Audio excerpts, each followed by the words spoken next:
जंगल में टुनटुनी चिड़िया मोमोज बनाया करती थी। उसके मोमोज बहुत ही स्वादिष्ट थे, जिसके कारण उसकी दुकान पे चिड़ियों की भीड़ लगा रहती थी। अरे टुनटुनी बहन, तुम्हारे मोमोज कितने स्वादिष्ट होते हैं। दूसरे ही तरफ काला कौवा भी मोमोज का ठेला लगाया करता था, लेकिन उसकी दुकान पे भीड़ बिल्कुल नहीं रहती थी।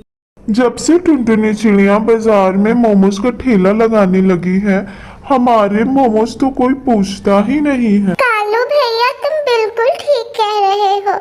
मेरे भी गुपचुप के ठेले पे कोई नहीं आता है। मोमोज ले लो, मोमोज, तीखे चटपटे मोमोज। टुनटुनी बहन, तुम्हारी चटनी तो बहुत ही स्वादिष्ट होती है, लगता है कि बस खाते ही जाओ।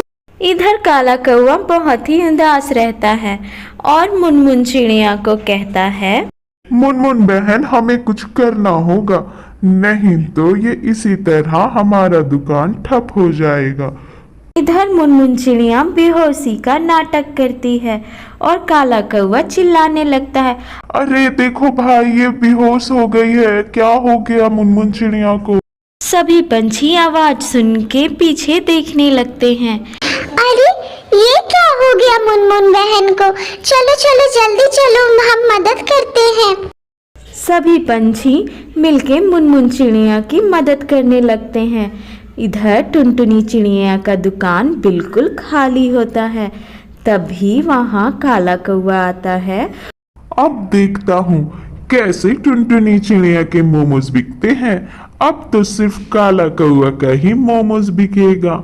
दूसरा दिन जब टुनटुनी चिड़िया मोमोज का ठेला लगाती है। अरे टुनटुनी बहन, आज तुम्हारे मोमोज बिल्कुल बेस्वाद लग रहे हैं। टुनटुनी चिड़िया को कुछ भी समझ में नहीं आ रहा था। दूसरे ही दिन जब टुनटुनी चिड़िया घर पे नहीं होती है, तो काला कौवा उसके घर आता है और उसके मोमोज की चटनी को बदल देता है, जिसके कारण जब टुनटुनी चिड़िया बाजार में ठेला लगाती है तो उसके मोमोज कोई भी नहीं खरीदता। तभी चीची चिड़िया टुनटुनी चिड़िया के मोमोज खाने आती है और मोमोज खाने लगती है, पर जैसे ही वो खाती है, अरे टुनटुनी बहन, आज तुम्हारे मोमोज बड़े ही बेस्वाद लग रहे हैं, यह बोलकर चीची चिड़िया वहाँ से चली जाती है। अरे ये क्या हो गया मेरे मोमोज को? किसी को भी पसंद नहीं आ रहा है, आखिर बात क्या है? दूसरे ही तरफ काला कौवा की दुकान पे तो भीड़ लगने लगी थी। सभी चिड़िया उसके मोमोज बहुत पसंद करने लगे थे।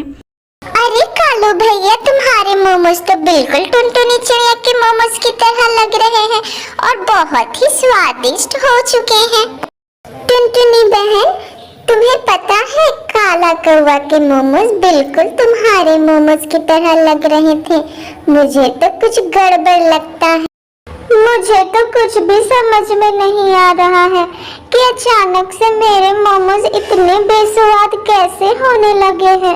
मुझे तो लगता है टुनटुनी बहन कि इसमें काला कौवा का ही हाथ है, तभी तुम्हारे मोमोज बेस्वाद लग रहे हैं। हाँ टुनटुनी बहन, ये बिल्कुल ठीक कह रही है।